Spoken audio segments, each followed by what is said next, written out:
ओम शांति। आज ज्ञान सागर शिव बाबा के वे मधुर महावाक्य जिनको हमने अपनी क्लास में सुना, आइए अब हम उस पर मनन और चिंतन करेंगे। मीठे बाबा ने आज हम बच्चों को एक बात से सावधान किया है और वो ये है, बाबा कहते हैं बच्चे परिचय तो बाप का सबको दो, परंतु तुम बच्चों को कभी भी डिबेट में एंटर नहीं करना है। डिबेट से कहीं पर भी बात जाकर के सुलझती नहीं, इसलिए केवल बाप का परिचय देना यही तुम बच्चों का कर्तव्य है। आज बाबा बोले मीठे बच्चे, तुम्हें किसी से भी जास्ती डिबेट नहीं करनी है, सिर्फ बाप का परिचय सबको दो। एक होता है प्रश्न और उसका समाधान, परंतु एक होता है डिबेट। तो बाबा जो जिज्ञासा है उसको समाधान करने के लिए तो अवश्य कहते हैं, लेकिन जहाँ डिबेट है वहाँ बाबा कभी भी अलाउ नहीं करते। क्या कारण है? इसलिए कि ये ज्ञान बिल्कुल नया है, ईश्वर द्वारा दिया गया ज्ञान है। बाकी जो हमारी परंपरागत मान्यताएं हैं वो अनेक प्रकार की हैं। तो जब ब्रह्मा कुमारी समझाते हैं तो नई बात होती है। तो बाबा कहता है जो तो आत्माएं दैवी घराने की हैं, सतोगुनी हैं, वो तो उस ज्ञान को शांति से सुनती हैं। वैसे भी जो समझदार लोग होते हैं दूसरे की बात सुन लेते हैं, लेकिन फिर ऐसे भी कई व्यक्ति होते हैं जो अपनी मान्यताओं पर बड़े पक्के होते हैं, तो फिर डिबेट या आर्गूमेंट में पड़ जाते हैं। तो उसमें बाबा ने सावधान किया, क्योंकि ताली दो हाथ से बजती है। अगर वो आर्गूमेंट करने की कोशिश करते हैं तो हमें क्या करना चाहिए? अगर हम भी, क्योंकि बाबा का ज्ञान बड़ा सच्चा है, हम लोग उसमें बहुत पक्के हैं, तो अगर हम भी उनके साथ डिबेट करने शुरू कर देंगे तो उन्होंने अपनी बात पे अड़े रहना है, क्योंकि अपनी बात में पक्के हैं, तो रिज़ल्ट कुछ नहीं निकलना। इसलिए बाबा कहते हैं जैसे दुकानदार ग्राहक को भांप लेता है, उसकी नब्ज़ जान लेता है, तो आपको भी जो आने वाला उसकी नब्ज़ जानकर उसी अनुसार उसको ज्ञान देना चाहिए। ज़्यादा किसी से डिबेट करने का फ़ायदा नहीं है। बाबा जब अपने बच्चों को देखते हैं तो बाबा कई बार अपने बच्चों का क्लासिफिकेशन भिन्न भिन्न प्रकार से करते हैं। आज की मुरली में बाबा ने सौतेले और मातेले ये दो प्रकार के बच्चे बताए हैं। मेरे मातेले अर्थात अपने वे बच्चे हैं जो पवित्रता की राखी पक्की बांधते हैं, जो निश्चय बुद्धि हैं और जो श्रीमत पर चलते हैं। और सौतेले वे हैं जो अपनी मत पर चलते, कभी निश्चय कभी संशय के झूले में झूलते हैं, प्रतिज्ञा करते तोड़ देते हैं। बाबा कहते हैं अब तुम बच्चों को प्रतिज्ञा करके उसको पूरा निभाना है। अब ये है ना कि एक होते हैं अपनी संतान चिल्ड्रन, एक होते हैं स्टेप चिल्ड्रन, जिसको कहते हैं सौतेले। माँ सौतेली है या पिता सौतेला है। तो बाबा कहते हैं कि आप बाबा का ज्ञान मिलने से पहले, जिसको बाबा कहते हैं निधन के थे, अर्थात परमात्मा को तो जानते नहीं थे, तो हम माया के संतान कहलाते थे, माया के कहना मानने वाले। अब बाबा कहते हैं मैंने तुम्हें ज्ञान दिया, अब तुम अडॉप्ट किया। अब अडॉप्टेड चिल्ड्रन को अपने अडॉप्टेड पेरेंट का कहना मानना चाहिए, उसके बच्चे 100% बन जाना चाहिए। लेकिन कई बच्चे फिर बीच बीच में वो पुराने संस्कार उनके जागते हैं। तो बाबा ने निशानियां बताई हैं कि जो मातेले होंगे, श्रीमत पे पूरा चलेंगे, मीठे बनेंगे, बाबा की शिक्षाओं का पालन करेंगे। जो उसमें नहीं कर पाते हैं उसको फिर बाबा ने दूसरा टाइटल दिया। आज गीत बजा है जाग सजनिया जाग, नवयुग आया आया सजनिया जाग सजनिया जाग, वो हम सुनते हैं। जाग सजनिया जाग, नवयुग आया आया सजनिया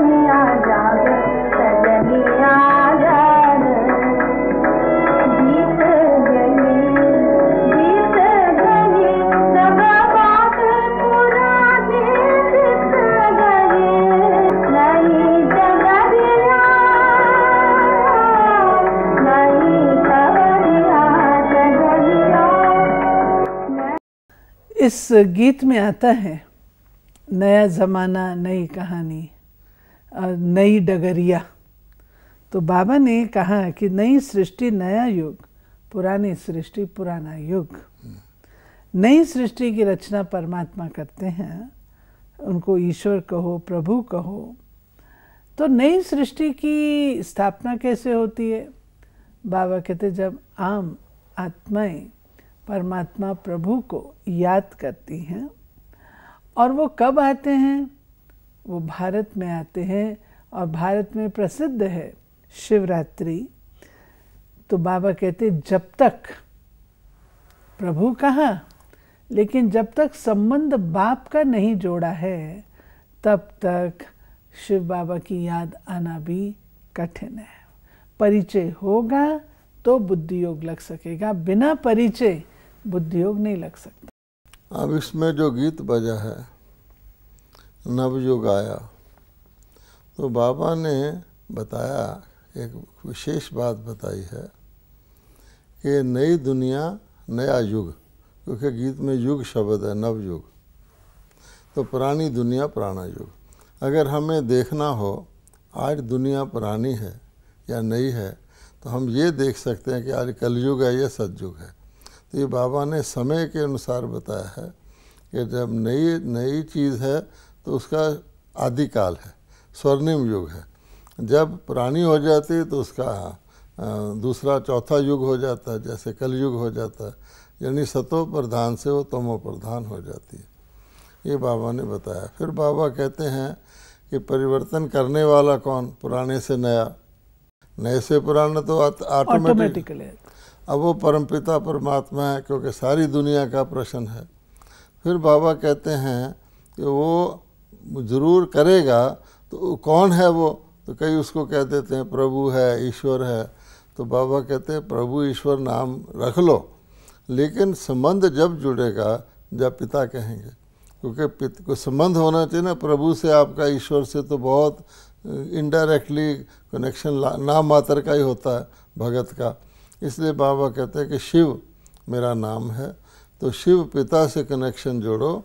और मेरी यादगार में शिवरात्रि मनाई जाती है, और शिवरात्रि का मतलब ही होता है रात के अंधेरे में जब दुनिया में अंधकार फैल जाता है तो भगवान आके उसको नहीं बनाते।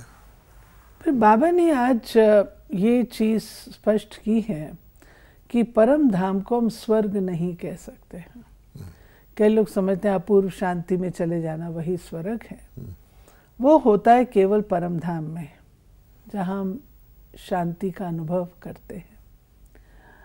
लेकिन बाबा कहते हैं कि उसके स्वर्ग की संज्ञा इसलिए नहीं दी जा सकती क्योंकि वो जीवात्माओं की दुनिया नहीं है।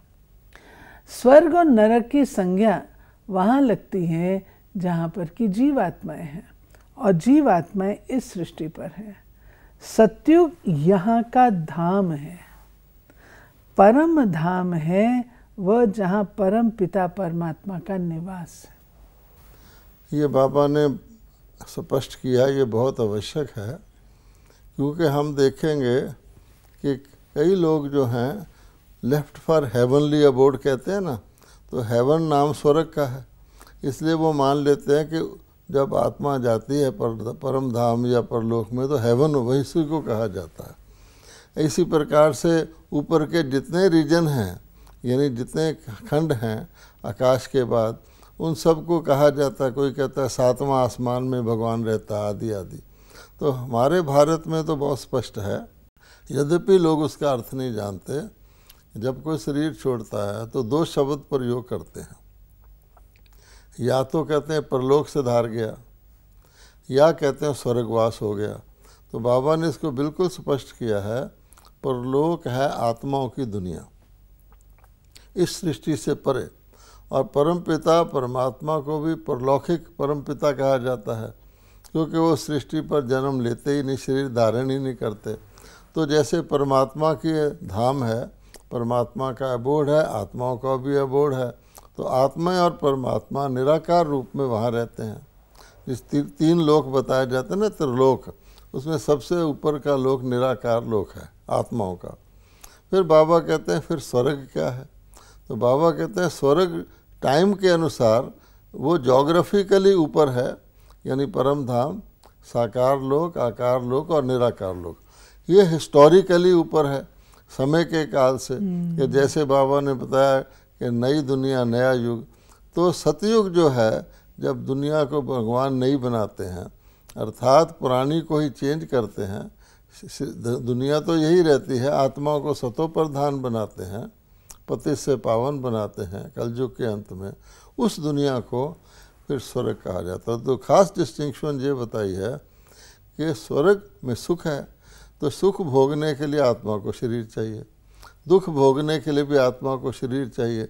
इसलिए सुख दुख का संसार इस दुनिया को कहा जाता है, क्योंकि हमारे शरीर मिलता है। इस वक्त हम कलयुग को कहेंगे दुख की दुनिया, इसकी भेंट में सतयुग जहाँ दुख है नहीं उसको कहेंगे सुख की दुनिया, जहाँ हम ही लोग जब सतोगुणी थे तो देवी देवता रूप में वास करते थे। आपने बहुत अच्छा कहा कि ज्योग्राफिकली वो ऊंचा है और हिस्टोरिकली ये ऊंचा है, बात समझने की है। फिर बाबा ने आज बताया है कि मुझे आना क्यों पड़ता है। अच्छे कर्म होते हैं तो उसके अच्छे फल मिलते हैं, लेकिन मेरा आना अवश्यम भावी इसलिए है क्योंकि आत्माएं सब पतित हैं। जब पतित आत्माएं हैं तो ऊपर जाने की उनके अंदर ताकत ही नहीं है, और फिर मेरा आवाहन करते हैं कि आप आओ, इस धरती पर आओ। तो बाबा कहते हैं मैं आता हूँ, लेकिन आकर के क्या करता हूँ, मैं हूँ पिता। तो पिता अपने बच्चों को मुक्ति और जीवन मुक्ति का वर्षा देता हूँ, ये मेरा कार्य है। अब इसमें देखेंगे कई लोग कहते हैं परमात्मा सर्वशक्तिवान है, वो तो ऊपर से दुनिया को बदल सकता है आदि आदि। तो बाबा कहते हैं एक तो ये है, इस दुनिया का नियम है, विधि है कि जो करेगा सो पाएगा। यहाँ कर्मों का फल मिलता है। कोई कहे कि टीचर स्टूडेंट की तरफ से एग्ज़ाम दे दिया करे, बहुत आसान है, नंबर भी अच्छे आ जाएंगे, लेकिन स्टूडेंट को टीचर पढ़ाता है, एग्ज़ाम स्टूडेंट देता है, क्योंकि पास स्टूडेंट को होना है। इसी प्रकार से भगवान कहते हैं ये कर्म क्षेत्र है। तुम आत्माएं ही जब पावन थी, स्वर्ग था, जब तुम पतित हो जाती हो तो दुखी हो जाती हो। लोग ये भी नहीं जानते कि दुख का कारण क्या है। उस समय तो एक्सीडेंटली हो जाता है, कोई सड़क पे एक्सीडेंट हो गया, शरीर छूट गया, दुखी हो गया, लेकिन इसका तो बाकायदा लॉ है, कर्मों का फल है। इसलिए भगवान कहते हैं कि जब दुखी पतित हो जाती हैं आत्माएं, वो कहती हैं हमें छुड़ाओ छुड़ाओ। अब परमात्मा कहते हैं पतित तो सारी दुनिया है, कलयुगी सारे कहेंगे हमें कलयुग से छुड़ाओ। इसलिए भगवान कहता है कि मैं पिता के रूप में दो इनहेरिटेंस देता हूँ, एक मुक्ति और एक जीवन मुक्ति। जो पहले बाबा ने कहा कि मुक्ति मीन्स कि आत्माएं कलयुगी शरीरों से मुक्त होकर परलोक में मेरे पास आ जाती हैं, और जीवन मुक्ति मीन्स कि आत्माएं फिर सतयुगी स्वर्ग में जाती हैं, जहाँ शरीर धारण करके सुख भोगती हैं। दूसरे शब्दों में परमात्मा का एक इनहेरिटेंस है शांति, जो बहुधा आत्माओं को मिल जाती है विदाउट एफर्ट, पिता है दुख से छुड़ाता है। और दूसरा है सुख, जो आत्माओं को मिलती है परमात्मा की श्रीमत पर चल के ज्ञान धारण करके पावन बन के। अब ये दो इनहेरिटेंस बाबा देता है। तो बाबा कहता है जब तक मैं नीचे ना हूँ तो पते तो ऊपर जा नहीं सकते। तो यहाँ उनको पावन बनाऊंगा तभी तो ऊपर जाएंगे ना। कोई कार सड़क के बीच में खड़ी है, ख़राब हो गई, अपने आप तो गैरेज में नहीं चली जाएगी। इसलिए जो ज़्यादा ख़राब हो जाती है उसको गैरेज वाले टोइंग के द्वारा ले जाते हैं। इसी प्रकार से बाबा की मुरली में आज है कि देखो मेरे पास वैरायटी प्रकार के बच्चे हैं, कोई गुलाब है, कोई चंपा है, कोई चमेली है, कोई लिली फ्लावर है, आदि आदि। लेकिन ऑन द होल सारी दुनिया कांटों का जंगल है, और कांटों के जंगल को फूलों का बगीचा बनाना ये बाबा का ही कार्य है। बाबा कहते अगर तुम चारों ओर देखो तो कितने कांटे हैं, मारामारी लगी हुई है। उसका मूल कारण बाबा ने सुनाया है, जो शुरू में भी हमने लिया वो शब्द। मूल कारण है कि परमात्मा को पहचानते नहीं, संबंध नहीं है। जब ऑर्फन्स हैं, बच्चों के कोई ऊपर है नहीं, तो बच्चे अपनी मनमानी करेंगे। यही हाल हुआ जो बाबा कहते धनी को जानते नहीं, इसलिए धनी को स्वयं आकर के धन का बनाना पड़ता है। और सब चाहते हैं एक धर्म हो, एक राज हो, एक भाषा हो। वो कैसे हो? जब पिता होगा तब तो सबको इकट्ठा कर सकेगा ना। अब इसमें यह है कि शब्द यूज़ किया गया है कांटों का जंगल। तो हम सब जानते हैं कि परमात्मा की रची हुई दुनिया को फूलों का बगीचा कहते हैं। इंग्लिश में कहते हैं गार्डन ऑफ अल्लाह, है ना, गार्डन ऑफ एडन भी कह देते हैं। तो इसका मतलब क्या हुआ कि फूल होता है, वो सुगंध देता है, दूसरे को खुश करता है, उसमें कलर होता है, डिज़ाइन होता है, और कांटा तो चुभता ही है। इसलिए वो दुनिया जिसमें देव आत्माएँ थे, सर्वगुण संपन्न, गुणों की खुशबू थी, वो दुनिया परमात्मा ने बनाई। लेकिन जैसे किसी जगह पर डेजर्ट बन जाए, बिल्कुल पानी भी ना मिले, तो वो फिर कांटों ही उगते हैं वहाँ। बाबा कहता है वही फूलों का बगीचा आज कांटों का जंगल बन गया है। कभी कभी कोई देश में कोई नेता इलेक्ट होता है तो खुद बोलता है कि मुझे तो आप कांटों का क्राउन पहना रहे हो, क्योंकि यहाँ सारी जिम्मेवारी है, रिस्पॉन्सिबिलिटी है। इसलिए भगवान कहते हैं कि मैं फूलों का बगीचा बनाता हूँ, मुझे नहीं जानते कांटे से फूल कैसे बनते हैं, तो मैं आकर के इसीलिए अवतरित होकर ज्ञान देता हूँ। सबका पिता हूँ। अब सारी दुनिया में भिन्न भिन्न भगवान के बारे में अनेक बातें हैं, आत्मा के बारे में अनेक बातें हैं, पैराडाइज या स्वर्ग के बारे में भी अनेक बातें हैं। कई तो समझते हैं वहाँ पर शराब वगैरह खूब होगी इसीलिए उसका नाम स्वर्ग है। जैसी बुद्धि वैसे व्यक्ति। लेकिन भगवान कहते हैं सारा ज्ञान मुझे देना पड़ता है। तो बाबा ने पवित्र गृहस्थ धर्म की स्थापना की। और बाबा सदा ये कहते हैं कि दोनों पहिए ठीक चलने चाहिए। तो बाबा ने कहा है आज कि उस धारणा को अपनाने का साधन क्या है कि हम ब्रह्मा के बच्चे आपस में भाई बहन हो गए, और भाई बहन क्रिमिनल असॉल्ट नहीं कर सकते हैं। तो बाबा कहते हैं विष पीने पिलाने की वृत्ति को तोड़ देना है, ये ईश्वरीय लॉ है। अब ये बहुत एक गहरी बात बाबा ने बताई है कि देखिए गृहस्थ तो सतयुग में भी था। अब देवी देवता हैं सारे गृहस्थी थे ना, चाहे श्री लक्ष्मी श्री नारायण को ले लो, श्री राम श्री सीता को ले लो, सबको युगल रूप में दिखाया जाता है। अब गृहस्थी थे, लेकिन उस गृहस्थ को आश्रम कहा जाता था। आजकल भी जब वर्ण आश्रम मेंशन करते हैं तो कहते हैं ब्रह्मचर्य आश्रम, गृहस्थ आश्रम। आश्रम शब्द पवित्रता के लिए लगता है। अब गृहस्थ आश्रम था, ये उनकी समझ में नहीं आता लोगों के। वो कहते हैं गृहस्थ मैंने तो भोग होता है, विषय विकार होता है। तब भगवान कहते हैं जब तक गृहस्थ आश्रम था तब तक तो स्वर्ग था दुनिया। जब तुमने गृहस्थ को भोगी बना लिया, पतित हो गए, यानी संतान उत्पत्ति का सिस्टम भी तमोगुणी हो गया। देवताओं के लिए हमेशा कहा जाता है उनकी जो रचना थी वो भोग से नहीं होती थी। तो फिर गृहस्थ जंजाल बन गया। तब बाबा कहते थे मैं आके पवित्र गृहस्थ आश्रम की स्थापना करता हूँ, क्योंकि बाद के कई लोगों ने, कई ऐसे लोग जिन्होंने गृहस्थ को त्याग करके पवित्र रहने की कोशिश की, जैसे सन्यासी महात्मा साधु करते हैं। बाबा कहता है वो कंपल्सरीली किया गया, वो एक्चुअली वो नेचुरल सिस्टम नहीं है, क्योंकि कितने लोग सन्यासी बन जाएंगे। फिर भी उन्होंने अच्छा काम किया कि कम से कम पवित्रता की धारणा करके भारत को बिल्कुल काम अग्नि में जलने से तो बचाया। अब तो वो व्यवस्था भी ख़त्म होती जा रही। आज सारा भारत देखा जाए तो काम विकार की अग्नि से कितना जल रहा है, किसी नारी का सम्मान सुरक्षित नहीं है। ऐसे ही समय भगवान आते हैं। उन्होंने सिंबॉलिक कह दिया कि द्रौपदी का चीर बढ़ाया, लेकिन एक द्रौपदी की बात नहीं है। जैसे कहते अर्जुन को ज्ञान सुनाया, एक अर्जुन की बात नहीं है। परमात्मा आके पुनः पवित्र गृहस्थ आश्रम की स्थापना करते हैं। बाबा स्लोगन भी देते हैं, लक्ष्य हमारा जीवन, मुक्ति मार्ग हमारा शुद्ध प्रवृत्ति।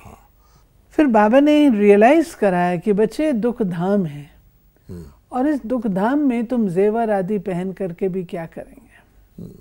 तो ये सब पहनते हो, वो भी यहाँ पर दुख देने के ही साधन बन जाते हैं।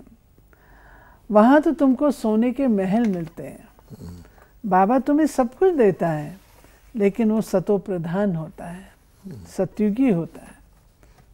अभी तुम बेगर्स हो, बाबा ने कहा। क्योंकि वही चीज़ एक व्यक्ति के लिए अमृत है, वही चीज़ दूसरे व्यक्ति के लिए विष है। अब एक डायबिटिक का पेशेंट है, उसके लिए शुगर जहर के समान है। कोई हार्ट का पेशेंट है, उसके लिए मक्खन जहर के समान है। ऐसे किसी व्यक्ति का डाइजेस्टिव सिस्टम ठीक है, वो हर भोजन को पाचन कर लेता है, और डाइजेस्टिव सिस्टम वीक है, उसको आप घी खिलाओगे तो भी उल्टा पड़ जाएगा। तब भगवान कहते हैं कि ये बहुत इम्पोर्टेंट चीज़ देखने की है कि मैं जो आपको बताता हूँ उससे तुमको शक्ति मिलती है, और उस शक्ति से तुम सतयुग में जाते हो। फिर बाबा ने आज जो हमको धारणा दी है वो ये है, पवित्रता का हथियाला बांधना है, देहाभिमान छोड़ विकारी वृत्तियों को चेंज करना है, बाप की श्रीमत पर चल सपूत बच्चा बनना है, ज्ञान अमृत पीना और पिलाना है, स्वयं में ज्ञान की खुशबू धारण कर खुशबूदार फूल बनना है। ये सारी बातें हमको धारणा में लाना। वरदान है आज की मुरली में, शुभ भावना से व्यर्थ को समर्थ में परिवर्तन करने वाले होली हंस भव। होली हंस उसे कहा जाता है जो नेगेटिव छोड़ पॉजिटिव को धारण करे, देखते सुनते हुए न देखे न सुने, नेगेटिव अर्थात व्यर्थ बातें, व्यर्थ कर्म न सुने न करे न बोले, व्यर्थ को समर्थ में परिवर्तन कर दे। इसके लिए हर आत्मा के प्रति शुभ भावना चाहिए। शुभ भावना से उल्टी बात भी सुलटी हो जाती है। शुभ भावना पत्थर को भी पानी कर देगा, व्यर्थ समर्थ में बदल जाएगा। अब ये बात आज के मनुष्यों की समझ में नहीं आती कि शुभ भावना में कितनी शक्ति है। बाबा कभी कभी एग्जाम्पल देते हैं कि एक भ्रिमरी होती है, वो एक कीड़े को ले आती है और अपने उस मिट्टी का वो कुछ बनाती है, उसके अंदर रख देती है, और केवल भूं भूं भूं भूं करके उसको पंख लग जाते हैं। अब बाबा कहते हैं ये क्या चीज़ है, ये तो फिर भी उसकी आवाज़ आती है, लेकिन देखा जाए तो दुनिया बिगड़ी कैसे है, केवल मन के अंदर अशुद्धि आने से। आजकल लोग जनरली कहते हैं ना नेगेटिविटी फैल गई, नेगेटिविटी फैल, वो क्या है कि हमारा मन कोई ऐसी चीज़ तो है नहीं जिसमें कुछ रखा जा सके, कोई बॉक्स तो नहीं है मन, कोई फिजिकल चीज़ तो नहीं है, कोई लॉकर तो नहीं है जिसमें जेवर रखो। मन एक सूक्ष्म चीज़ है, उसके अंदर केवल संकल्प रह सकता है, जो कि बिल्कुल फिजिकल मटेरियल चीज़ नहीं है, वो एक तरह की स्पिरिचुअल शक्ति है, संकल्प। अब देखिए कि मन जैसा मन वैसी दुनिया कहा जाता है ना। तो जो मन को जीत लेता है वो दुनिया को जीत लेता है। और मन हमारी है सूक्ष्म संकल्प, लेकिन वो हमारी सभी शक्तियों को कंट्रोल करता है। आँखों ने क्या देखना है, कानों ने क्या सुनना है, आदि आदि। तो अगर मन के अंदर शुभ आ जाए, अच्छा ही देखना है, अच्छा ही बोलना है, तो शुभ हो जाएगा, है ना। कहते कर भला हो भला अंत भले का, शुभ शुभ कहो तो शुभ हो जाएगा। तो बाबा ने युक्ति बताई कि देवताओं की दुनिया में नेगेटिविटी क्यों नहीं थी, वो सब शुभ ही सोचते थे तो शुभ हो गया। आज हर मनुष्य अशुभ सोचता है, अपना भी शुभ नहीं सोच सकता, इस कारण दुनिया का ये हाल है। स्लोगन है, अतीन्द्रिय सुख की अनुभूति करनी तो शांत स्वरूप स्थिति में स्थित रहो। कि अगर किसी ने इंद्रियों से परे का सुख ढूंढना हो तो फिर बोलना भी नहीं है, मन के संकल्पों को भी शांत करना है, तब वो ओरिजिनल अनुभूति हो सकती है। और नशा भी होना चाहिए। ये थी बाबा की आज की मुरली। आज की मुरली में बाबा ने जो बातें हमें धारणा की कही हैं उन पर हम अटेंशन देंगे। बाबा ने कहा है खुशबूदार फूल बनना है, मातेले बच्चे बनना है, ज्ञान अमृत पीना और पिलाना है। हम सब तो मातेले खुशबूदार फूल है ना, अपनी खुशबू औरों को भी देनी है। ओम शांति।